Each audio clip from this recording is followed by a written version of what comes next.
starting my little homily today, my friends, with a little bit of an advertisement. There was an announcement at the beginning of Mass talking about 40 hours. We have services tonight, Monday night, and Tuesday night at 7 o'clock, and they usually last about an hour. And their homilist is Father Pete Hawn. He's the pastor at St. Leo the Great in Lancaster. That's my home, that's my parents' parish, and that's the one I grew up. About a year ago, he asked me to preach at his 40 hours, and which I did, and then I asked him to preach at mine, so we worked it out.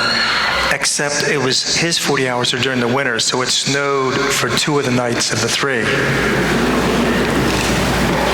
So being a lawyer, we tried to work out a deal that he could come up here one time.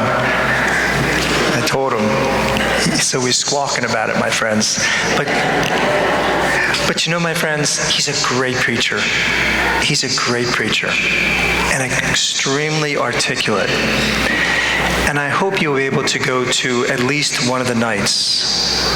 You know, we have 40 hours because, you know, we come to Mass every week and we get into this routine, and that's what it becomes, a routine. And we kind of lose our fervor. That's what 40 hours is about. It's supposed to increase our devotion and our fervor. And you know, that's why we need to come to these things, because it puts things in a different light, and it creates a devotion. Also, we have, right after the 10:30 Mass, we'll have exposition of Blessed Sacrament all day long today, and right after the 8 o'clock Mass on Monday and Tuesday as well, to the services at 7. You know, our lives are so busy and hectic, aren't they?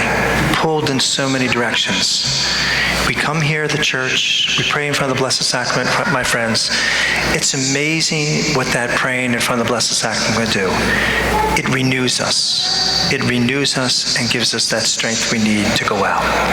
So I just encourage you to participate in some way over the next few days for this, as our parish celebrates the devotion of 40 hours. In today's Gospel, Jesus asked his disciples, "Who do people say that I am?"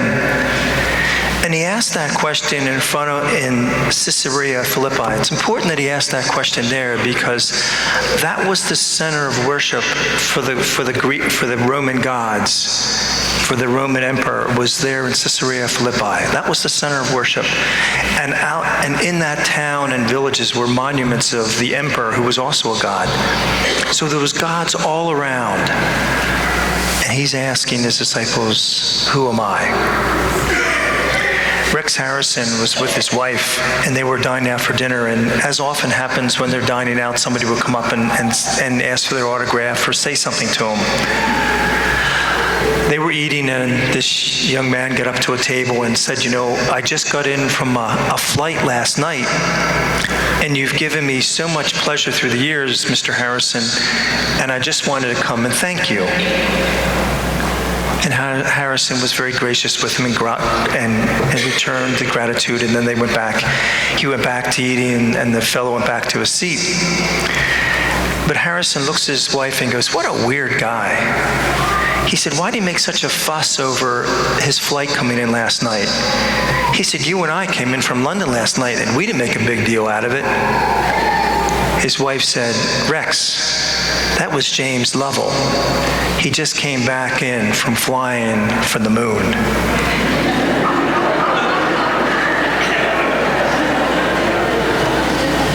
It's important, my friends, to recognize important people, important things.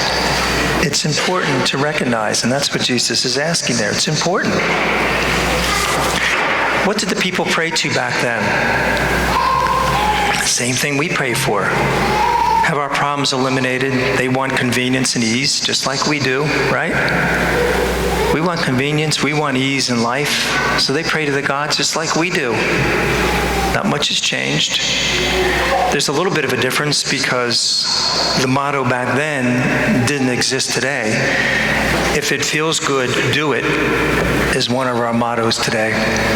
It's interesting because I read an article from a pastor that there was a bumper sticker that somebody put on his car, and he was behind the car in a traffic jam. And he said, "I wanted to ram that guy's car with his car with my car." And when he come out and answer, he goes, why would you do such a thing? He would say to him, well, it felt good. And so I did it. Do you see where that gets us in trouble, my friends? But why do we need a God? And why do we need to know who he is? Why? For two reasons, my friends. Two reasons, and they're very clear in the gospel. There was an ancient legend in a small town, and they struck up a bargain with God. And they've been experiencing a lot of poor harvests lately, so they asked God to give him permission to plan the weather for the next year. So they asked God, they said, whenever we pray for rain, can you make it rain? When we ask for sun, can you make it the sunshine? And they said, sure. And by the end of the year, the corn and the wheat were higher and thicker than ever before. When they gathered their harvest, they realized that the tall corn were missing tremendous amounts of the ears of corn. And the same with the grain. There was these big stalks, but the grains were very small, and some of them weren't even present at all. And they said, Lord, why is the harvest so poor when our plants are so lush?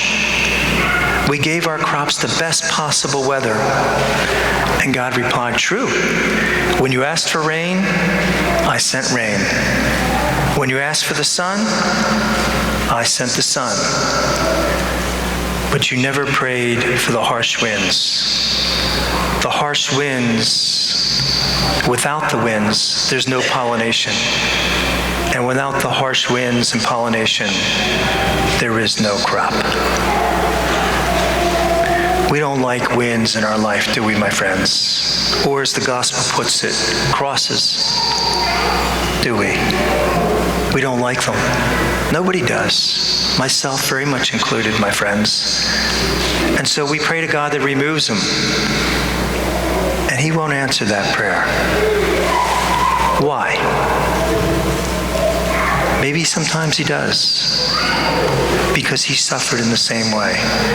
He wants us to know him because he will travel with us, my friends. That's why. He will give us the strength to carry that cross. And that'll benefit us a whole lot longer in the long run. And you know what else he does, my friends?